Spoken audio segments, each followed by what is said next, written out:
আসসালামু আলাইকুম, কেমন আছেন আপনারা সবাই? আমি আলহামদুলিল্লাহ ভালো আছি। আজকে আমি ইলিশ মাছ দিয়ে কচুরগাটি রান্না করব।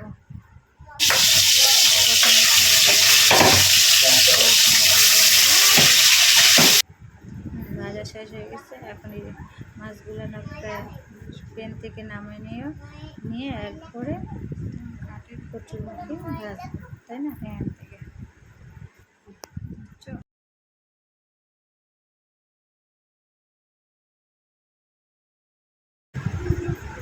এখন প্যানে কচুরমুখী দিলাম, যেটাকে আমরা কচুরমুখী বা গাটি, অনেকে গাটি বলে, আমি কচুরমুখী বলি।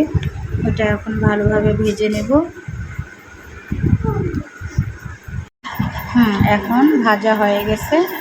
এখন আমি কচুরমুখীগুলো নামিয়ে ফেলবো। নামানো শেষ হয়ে গেলে এখন আমি কড়াই বসাবো। কড়াই বসানোর পরে আমি প্রথমে তেল দিলাম, এরপর পেঁয়াজ কুচি দেব। পেঁয়াজ কুচিগুলো ভালো করে ভাজবো।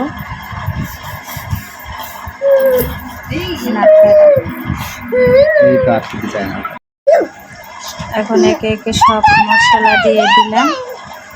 হলুদ দিলাম, লবণ,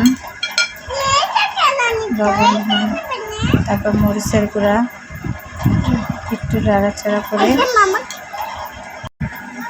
মশলা সব দেওয়া হয়েছে। এখন একটু ভালো করে কষাই নেব।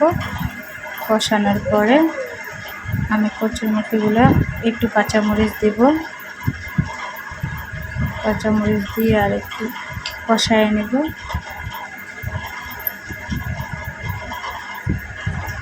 একটু ভালো করে কষানোর পরে এখন আমি কচুরমুখীগুলো দিয়ে দেবো। আর একটু কমাই দেব, আর একটু ভালো করে কষাবো। এখন কষানোর পরে গরম পানি ঢেলে দেবো। গরম পানি দেওয়ার পর একটু ভালো করে নাড়বো। নাড়ার পরে ভালো করে আরেকটু পানি দেবো। পানিটা একটু কম হবে, ঝোল এবং রাখবো যে ওটা সিদ্ধ এবং ঝোলের পানি একসাথে দিয়ে দিলাম। দেওয়ার পরে আমি মাছগুলা দিয়ে দেবো। এখন মাছ দিয়ে ভালো করে একটু নাড়াচাড়া করে এরপর আমি নামিয়ে ফেলবো, তাই না? মাছগুলা দিয়ে দিলাম।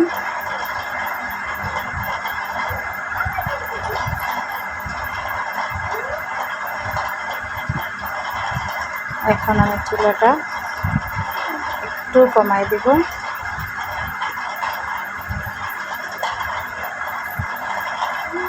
ঢেকে দিলাম। এখন আমি একটু ঘর গুছাই নিলাম।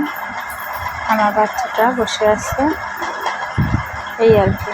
এই আজকের আমার ব্লগ। আপনারা সবাই ভালো থাকবেন। আসসালামু আলাইকুম।